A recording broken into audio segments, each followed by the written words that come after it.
Background information. In the realm of substance experimentation, I consider myself something of a seasoned veteran. I have extensive experience with stimulants, dissociatives, opioids, opiates, benzodiazepines, tryptamines, and phenethylamines. Many of my experiences involve research chemicals and unique combinations of substances. I take 5,000 IU of vitamin D3 daily along with 2,400 mg of mesalamine for a lifelong stomach condition. I do not consider either of these to be a contributor factor in this experience. The entirety of the experience in the report below was spent in the company of my life partner Kai and my trusty dog G. We spent the day together in our home and on the rural road on which we live. The set and setting were absolutely prime for the experience, a controlled and optimized space plus well-intentioned adventuring. A combination of written notes and audio recordings were used in the creation of this report. I am confident that the timestamps are accurate. The material ingested in the experience described below was sourced from a vetted individual. The volumetric dosage preparation technique is described below. Tolerance was a complete non-factor on the day of the experience with the exception of alcohol. At the time of the experience I was consuming 4 to 8 drinks per day. My history with LSD is relatively extensive. My past includes frequent ingestion and infrequent ingestion, in small, 10 to 50 micrograms, medium, 50 to 150 micrograms, and large, 150 micrograms, 1.5 plus mg, dosages. LSD was not the first psychedelic I tried, but it was the first I fell in love with. I had positive experience after positive experience. Each time I explored this substance I discovered new ways to think, to see, and to be. I was all in. This honeymoon phase lasted a long time. Several years in fact.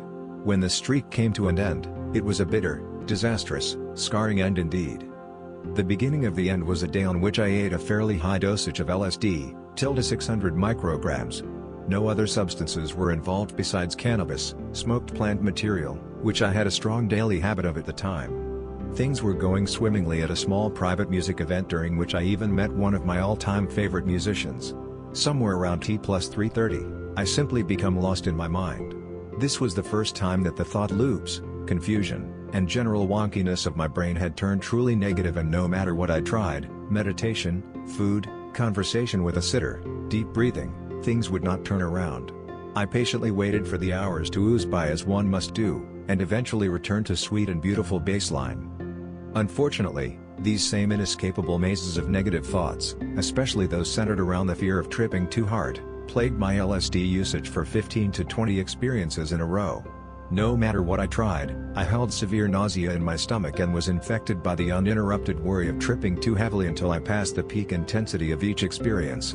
Only then could I let go and begin to enjoy myself.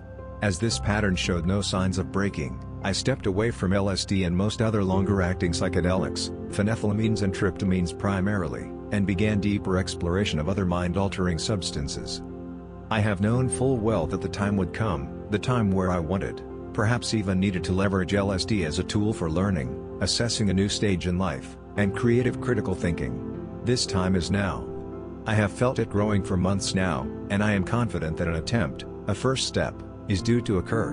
Being the cautious person I am, I elected to avoid the diving board and the deep end of the pool. A gradual building of dosages over multiple experiences seems to me the perfect way to put my toes back in the water. If things don't go well, no harm no foul. If they do, I'll proceed with the next step up in dosage in the next experience. For this journey I prepared the dosage by placing a blotter laid with 255 micrograms of LSD into 35 milliliters of agave-based ethanol, 40% ABV. This was stirred and shaken every 30 minutes for the first 5 hours, then left overnight until the morning when the same agitation schedule was resumed for the 2 hours prior to ingestion. The result was 7.3 micrograms/ml of LSD. All of the volumetric process was performed with clean and freshly calibrated syringes. Wanting my body to be nourished later in the day while my appetite is likely suppressed, I prepare a simple breakfast. A single fried egg, runny as a nose with a cold, hot melted cheddar cheese, as sharp as a samurai's sword, both atop a lightly toasted everything bagel. After enjoying the salty sustenance with Kai, I wait 15 minutes and then it is time. T+0 o'clock, 9:45 a.m. Rather unceremoniously, as shots of tequila tend to be early in the morning, I toss back the 5.0 milliliters, 36.5 micrograms of LSD. The taste is unaffected by the LSD's presence. I fill the shot glass with tap water, well water, and drink again.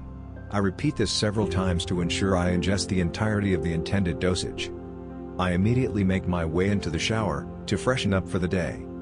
T+024, 10:09 a.m. The shower is completely normal. This is great news. No anxiety, concerns, or stomach discomfort. I know I have chosen my dosage correctly if none of these are present. I dress in a comfortable pair of pants, a soft shirt, and my favorite pair of wool socks. Let's do this. I don't believe I detect any psychedelic effects yet. The tingle of excitement, tail end of the ODSMT I took last night, and the tiny bit of tequila serve as camouflage for the entrance of the LSD to my mind and body.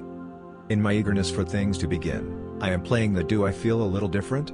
game with myself, searching for the smallest detectable difference between my sober existence and my current one. I believe I have achieved a plus or minus on the Shulgin rating scale. The movement of my arms is awkward. I test my coordination and do not find anything wanting in this department. I sit on the couch, waving my hands back and forth, and probably looking slightly insane. I register that I am commanding my appendages to move. They are obeying my directions and doing so with normal precision. During my limbs' journey through space, however, they don't truly register as my own. They are distant, less sensitive, and almost rubbery in their interaction with the air. I have some music playing, mostly gentle lo-fi electronic. It sounds pleasant, but not enhanced in any way at this point. Focusing my vision is a challenge. My eyeballs feel like they are vibrating and I struggle to hold my gaze in one place for very long. Colors are starting to pop with more saturation. My eyes are drawn to parts of the room where texture and patterns are prominent. I meander around the main room of the house, exploring this new pattern detection ability. The windows are due for a cleaning. The streaks on their outside seem not only to grab my attention, but to be pleasantly spaced and shaped. There is no active reorganization or movement from the window stains, but my brain recognizes patterns where there are none. Smears, stains, and dust appear as faces and geometric shapes. The dirty windows are just so beautiful. My wandering leads me back to the couch, where the stone fireplace and wooden coffee table attract my gaze like a magnet. The tight lines in the wood grain appear in high contrast.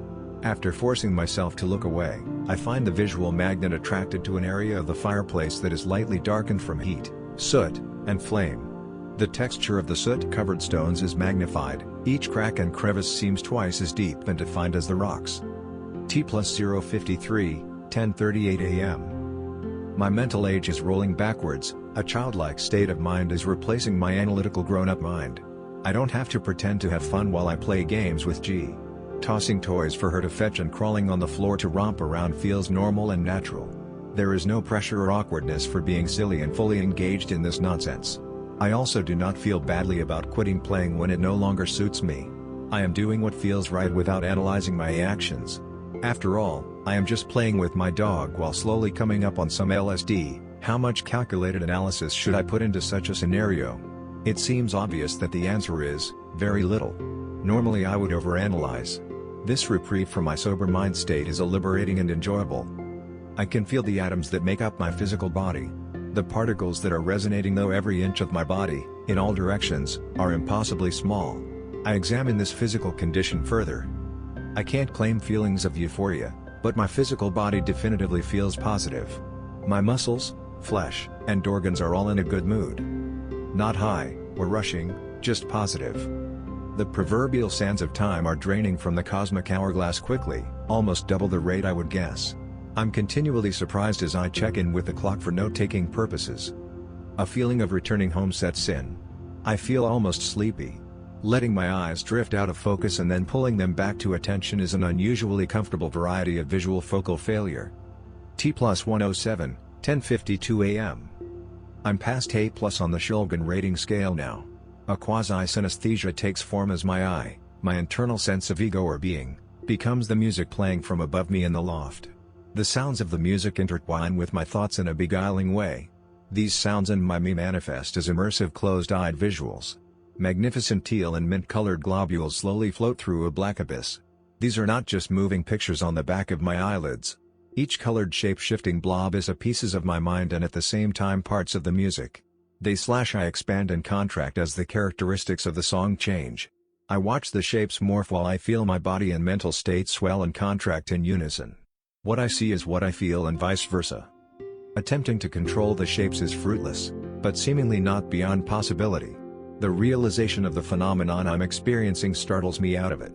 This is just like realizing that I am amidst a lucid dream. The excitement of realizing it is happening ruins the dream by waking me up. My melding with the music slips away after the momentary lapse in the connection brought on by my excitement. My dog G is particularly pointy. Her hair specifically.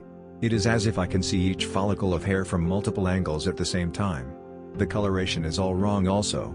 The brown in her coat is perfectly matching parts of the room. G's fur, the mantle, and the surrounding stones of the fireplace simultaneously drift across the raw portion of the color spectrum. G's agouti is transfixing. Running my hands through it brings forth an explosion of color. Hey fur flips directions, exposing its secondary tone with mind-boggling fluidity. Similarly, the other objects in the room share this mysterious ability to flow from one color to another without any noticeable transition. I'm scribing some comments in my notebook about the experience. The pen is too heavy to write properly with. I'm physically weak, similar to how my hands can feel weak in the morning shortly after waking up. The air is clearer than normal. It is like there is less material between me and the objects in the room. Everything in my vision is clearer, sharper, and slightly more color-saturated. The farther away objects are from me, the more noticeable the effects are. Staring at the timber beams on the ceiling and the railing along the loft's edge, I'm seeing greater detail from this distance than ever before. Splinters of wood on the railing and the wire brush strokes on the steel balusters are obscenely obvious. The main structural beams appear closer than they truly are. I can see minute details of swirling wood grain hiding in the barnwood's diverse grays. With my attention on the two prominent structural beams, I slip into a more passive state of observation. The entire vaulted ceiling tilts like a ship swaying on the ocean. The line down the peak of the A-shape of our ceiling folds flat, first on one side and then the other. Once the top of the room has gone completely horizontal, the outer edges of the ceiling hinge downward, making the pitch of the roof steeper, the center angle more acute. This folding to and fro, back and forth, repeats 2 times before returning to normal. The angles on each side of the roof return. It seems like the start of breathing visuals, but like the entire house was breathing, rather than individual components. T+119, 11:04 a.m. I grow colder and colder. No matter how many layers I add to my outfit, wool socks, long underwear, and sweatshirts, I cannot get warm. My extremities suffer the worst. This does not feel especially positive or negative, but the inside of my head is being invaded by a pressure that simultaneously shrinks and expands my brain matter, which is definitively negative. It feels wrong, like a headache, an itch, and a bruise happening all at once. A sense of wonderment fills me. Walking from one room to another feels like an adventure. My own home feels like a foreign land, filled with excitement and unknowns. I ponder the idea of walking to our garage, 100 some odd feet away from my front door. It seems as though this might be a grand idea, who knows what amazement I would find there. A trickle of reason still exists in my mind. I realize there is a fair chance that I could make my way into the garage only to find myself a little high, standing in a very ordinary garage, bored and unimpressed. This feeling that even the smallest tasks are great challenges, and familiar places are foreign, is a classic effect of LSD for me. I'm very surprised to find it present at such low a dose. It is extremely convincing and authentic. T+130, 11:15 a.m. Texting is difficult. I get mentally tangled as I read and reread my drafted replies. I can't tell if I'm getting my point across with any sort of accuracy. My phone is abandoned on the coffee table. I have been sucked into the device for a few minutes, locked into the pattern of reading an incoming message, then repeatedly questioning my response before going back to read the original incoming message. Breaking the cycle feels good. I feel as though I've snapped back, suddenly a little closer to reality than I was moments before. Kai, G, and I decide to go for the ultimate adventure, a walk up our road. Day-old snow crunches beneath our boots. The thick fir trees that line our single-lane dirt road are burdened by the load of ice and snow. The wind is calm now, but its recent presence is visible in the snow drifts. The needles of the more exposed trees are completely frozen, each needle a dazzling tentacle reaching out, asking the shining sun to melt its beautiful encasement. I feel at ease. Strides are not cumbersome in the least. I talk idly with Kai about how I am feeling as well as some other chit-chat type topics. After just over half a mile up the road, we pass a neighbor on his way into town. We are friendly, but not well acquainted. The first few minutes of conversation are smooth. I don't even think about the fact that I'm a bit overdressed for a casual walk and have my camera with me, which one might think is unusual for an everyday dog walk. As the LSD's effects rise inside me again, I begin to wonder if I'm sounding weird or intoxicated. I find myself wanting the interaction to be over as soon as possible. Luckily this happens naturally and we part ways. Kai assures me I sounded and looked completely normal, although we did share a good laugh about my attire. I overdressed, and as a result become warm from walking. Upon encountering our neighbor I had multiple layers tied around my waist in a comedic I've never hiked before just bought a complete outfit at an outdoors outfitter's shop sort of way. Another half-mile up the winding road reveals a stupendous view of the mountain ranges that border us on two sides. While I appreciate the scenery, as I always do, there is no special connection to the view, or any strong visual effects. T+201, 11:46 p.m. We turn around and begin the return journey back down to our house. I'm going through cycles of being sweaty and hot then shivering and cold. Perhaps this is just occurring as I pass from sun to shade. I cannot make good sense of the outside world and my relationship to it. The effects are intensifying. Walking is beginning to feel strange. My coordination is different. Not in the stumbling impaired manner that can come with alcohol, dissociatives, or benzodiazepines. This feels more like my legs are rubbery and both ultra-sensitive and numb at the same time. The strangeness brings about some frustration. I find myself falling behind Kai whose natural pace is quick. My thoughts rapidly shift now that conversation has ceased. I'm frustrated and confused. Confused because I don't know why I am frustrated, and frustrated because I don't understand why I am confused. Paradoxical confusion swirls around me. All I know is I want to get back to the house and be off my feet. I need to rest and be comfortable. I feel almost desperate. I trudge one foot in front of the other, now alongside Kai but unable to say much. All mental capacity is committed to concentrating on walking the slippery road and longing to be home. For a few strides I can feel the ground through my boots. How is this possible? Is it the ground? Or just snow compressing beneath my feet? What on earth is this? I am making snowballs with my feet. This cracks a smile across my face momentarily. Are my legs numb? Or the exact opposite? Hypersensitive? Tingly? Yes. Whoa. I can feel each follicle of hair on my legs contact my pants as I walk, the legs tingle with ferocity. Why am I thinking like this? My mind races with questions. It seems unable to track back and answer one question before firing out several more. T+222, 12:07 p.m. We made it. I'm a mess as I come through the door. Kai is kind enough to clean up G's paws and shut the door behind us. I strip off my shirt and socks, leaving a trail of discarded clothing behind me as I make my way for the couch. My hair is slick with sweat as I run my hands through it. I close my eyes and cradle my head in my hands. I try and reel myself in as best I can. I still feel slightly out of control or confused but don't have a real reason for any of these feelings. I rationalize with myself, there is nothing wrong. I've made it to the couch where I had promised myself everything would be alright during the walk home, and this is just the final upswing to the peak of the experience. T+225, 12:10 p.m. The internal conversation seems to be working. My mind is already less rattled as I comfort my physical body using blankets and pillows. Out of the shadows of a negative headspace, a smile creeps onto my face as I peer around the living room, inspecting it for visuals.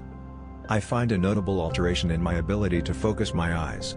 I can focus on a wider range of depth than normal. As I write in my notebook, not only is the page in focus, but also the floor behind it, as well as the items in my peripheral. Foreground and background are strangely visible in full clarity and detail. T+237, 12:22 p.m. I touch down for a moment, the effects have dipped slightly.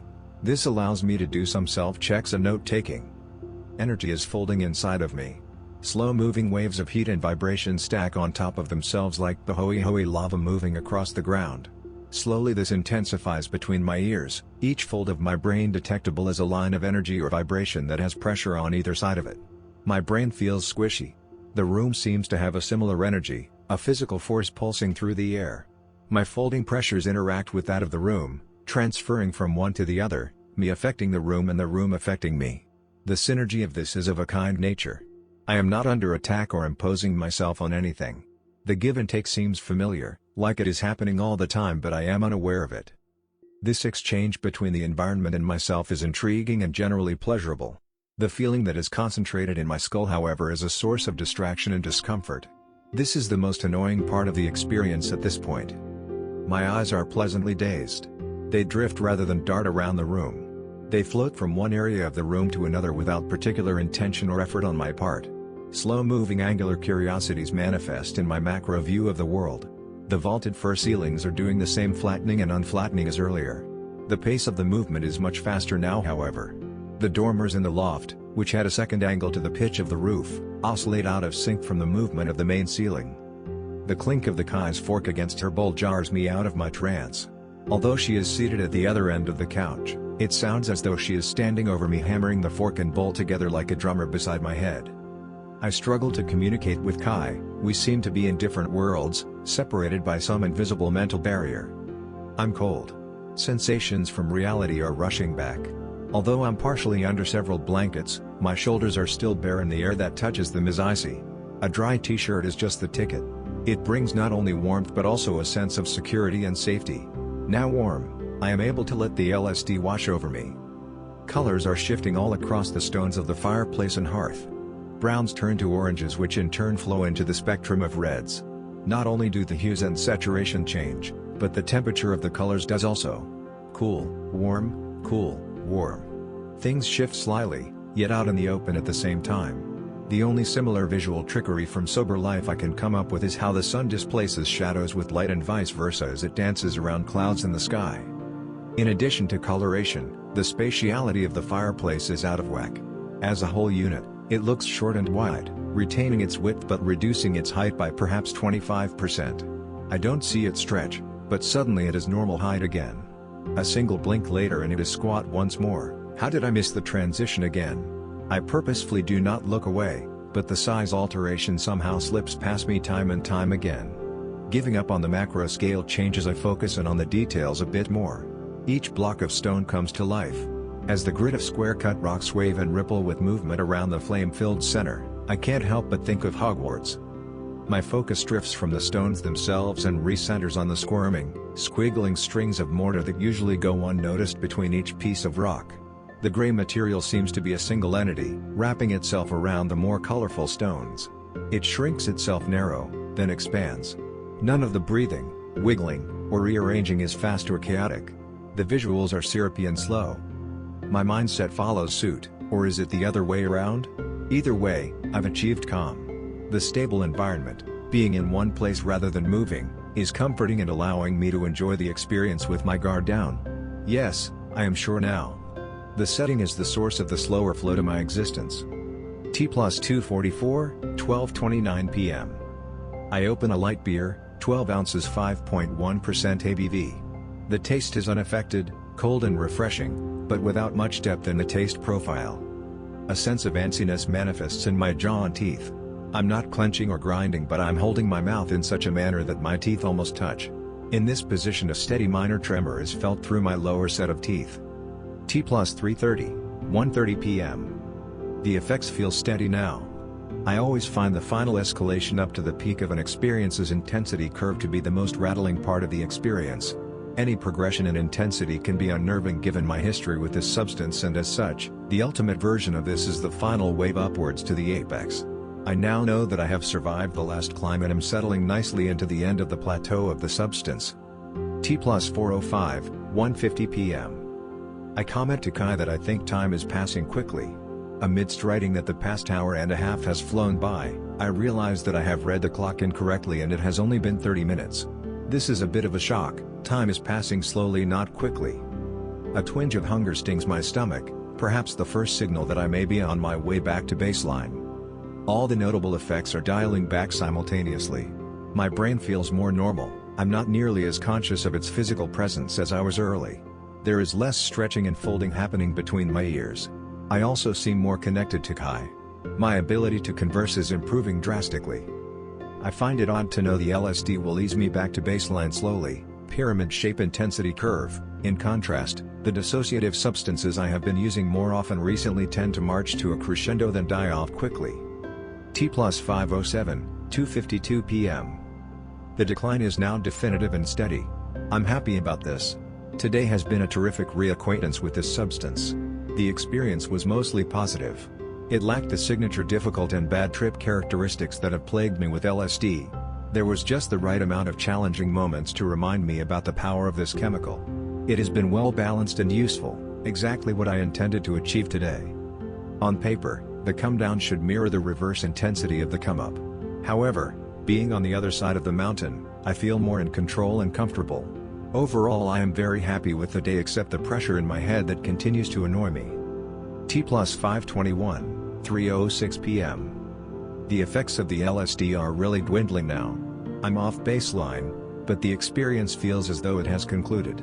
The lingering discomfort of the body load in my brain is unpleasant and annoying. I find myself dwelling on the sensation. To combat this sensation, I orally ingest 1 mg of etizolam in a propylene glycol solution.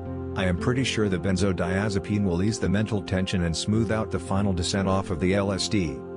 T+550, 3:35 p.m. I finally move from my nest on the couch.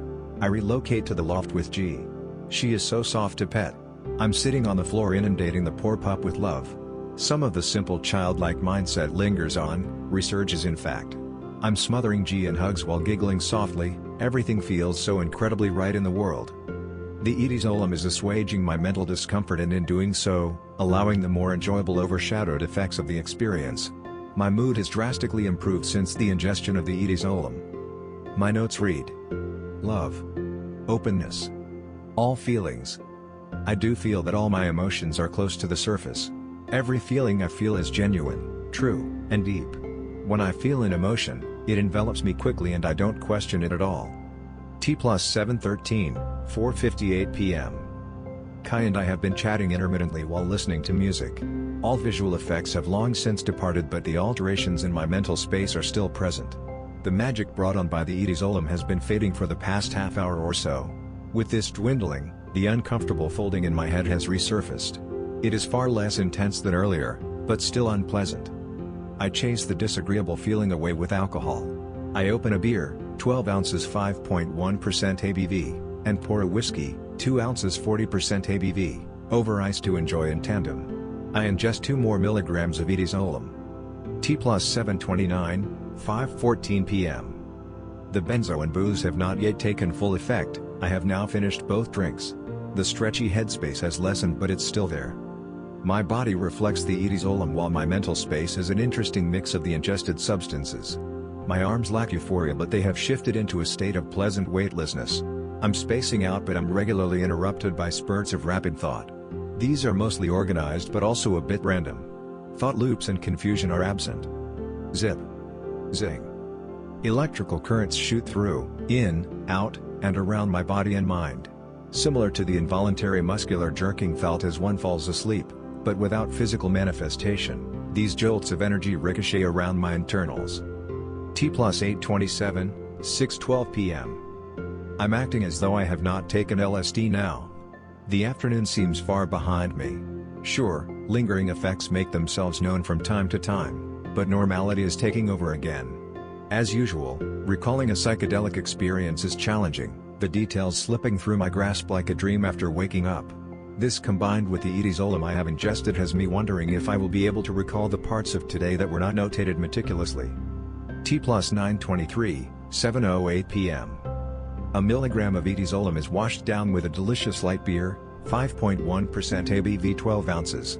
I have not yet felt the onset of sedation or inebriation from these substances. There are, alongside the power of time, banishing any persisting effects of the LSD. My head is a bit empty. T+940, 7:25 p.m. I hurry down a beer, 5.1% ABV 12 ounces, and toss back some tequila, 40% ABV. 75 ounces. I finally feel fully departed from the LSD. When I thoughts drift through my barren mind, it seems more cosmic than when I take etizolam on its own. I think a good deal about personal relationships, the specific actions that are common or absent. There are no revelations, but the thoughts are deep or pleasant nonetheless. T+1121, 9:06 p.m. My mind feels drained, not just blanked out from the benzo, but exercised and fried from the mental exertion brought on by the LSD. Although it is early, I decide to press onwards towards sleep. I drop a final milligram of Etizolam into my mouth from the syringe, and begin to repetitively take hits from my cannabis pen vaporizer. This only serves to enhance the intensity of the Etizolam. No classic cannabis effects are noted. T plus 11:59, 9:44 p.m. This is the earliest I have laid down to sleep in a long while. I believe the benzos are acting in tandem with the mental and physical exhaustion that come from a full day in a psychedelic state. I drift into a deep sleep with almost zero effort. Additional commentary. At the peak of the experience, I was between A+ and A++ on the Shulgin rating scale. If this was my first experience on psychedelics, I'd probably have assigned this intensity A++. Given my history with stronger dosages, I know this is not accurate. I find it interesting that changing the flavor of the mind-altering substance, from my dissociative's preference, seemed to allow me to be deeply immersed by the LSD on a small dosage. I came away from this experience with a newfound excitement for LSD and similar substances. 2 months later, I have still not acted on this excitement and experimented again in this genre. Part of this is due to the fact that the materials require a full day. Additionally, the body load, which manifested in my head, is not something I wish to revisit, especially at an increased intensity. Besides these two logical reasons, something else, something I cannot put my finger on, keeps me from selecting LSD when choosing a substance to ingest. I didn't return to an actual baseline while awake due to the other substances ingested, but the LSD's main effects drew to a close around 5:30 p.m. T plus 7:45. The mental folding annoyed me a bit longer than this, but this felt more like a hangover than the end of the experience in earnest. I was exceptionally surprised by the wonder and surreality I felt. It was the first time feeling. This feeling had been absent from many, not all, but most of my LSD experiences in the past few years. Discovering that the magic has not been lost forever was a major takeaway from the day. The visuals were enjoyable, but light. I did find myself wanting more from the experience in this department. The effects were on par, if not more intense than I figured they would be at this dosage. Unfortunately, the physical sensations detracted greatly from my ability to enjoy what visual effects did arise in the headspace I reached. I wonder if this unpleasant balance of effects was because of the dosage. Would a larger amount have tipped the scales to make the ratio more enjoyable? The experience was well-rounded. A prime example of the difficulties and golden pleasures accessible through this substance. A kind but earnest example of a day spent in psychedelia.